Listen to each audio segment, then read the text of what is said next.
15 सितंबर 1965 की वो रात हमारे लिए एसिड टेस्ट की तरह थी। ये उस वक्त की बात है जब भारत और पाकिस्तान में 22 दिनों तक लड़ाई चली थी। Brigade commander brigadier AK. Luthra ने हमें सियालकोट कैंटोनमेंट और उसके सामने सिचुएटेड 168 इन्फेंट्री ब्रिगेड सेक्टर में 8000 लैंडमाइन बिछाने के लिए सिर्फ 6 घंटे का वक्त दिया था। इसे 2 दिन पहले 13 सितंबर को पाकिस्तानी पैटर्न टैंकों ने इंडियन आर्मी बटालियन एरिया में हमला करते हुए हमारे सैनिकों द्वारा 12 सितंबर को जीती गई कलारवांदा पोस्ट से पीछे हटने पर मजबूर कर दिया था। 15 सितंबर की सुबह हुई ऑपरेशन मीटिंग में कर्नल प्रेम कुमार, जो कि 8JAK राइफल्स के कमांडिंग ऑफिसर्स ने बटालियन को पीछे हटने का फैसला लिया क्योंकि उनके पास आर्टिलरी सपोर्ट नहीं था। कर्नल ने मांग की कि उन्हें अपनी बटालियन एरिया के सामने लैंड माइन चाहिए जिससे काउंटर अटैक के वक्त उनके आदमियों को थोड़ी सुरक्षा मिले। ब्रिगेड कमांडर लूथरा ने 8000 माइन्स देते हुए सेकंड लेफ्टिनेंट सरन जमे को इन्हें लगाने की जिम्मेदारी दे दी। सेकंड लेफ्टिनेंट जयंत सरन जमे ने इस काम की जिम्मेदारी लेते हुए मार्किंग, खुदाई और माइंस की धुलाई के लिए कर्नल प्रेम की बटालियन से अतिरिक्त जवानों की मांग की। कर्नल प्रेम के पास अपनी राइफल्स मैंस को खुदाई और धुलाई के काम में लगाने के अलावा कोई दूसरा चारा नहीं दिखा। उन्होंने हाँ कर दी। 8JAK राइफल्स के अलावा 2 अन्य बटालियन ने भी इस काम में मदद की। ब्रिगेड कमांडर ने अगला आदेश माइंस को ट्रक्स में ही आर्म करने का दिया।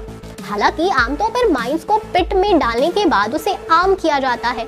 इस काम के लिए ब्रिगेड कमांडर द्वारा सेकंड लेफ्टिनेंट जयंत सरन जमे को चुनने के पीछे का कारण कमांडर का लेफ्टिनेंट पर अटूट भरोसा था।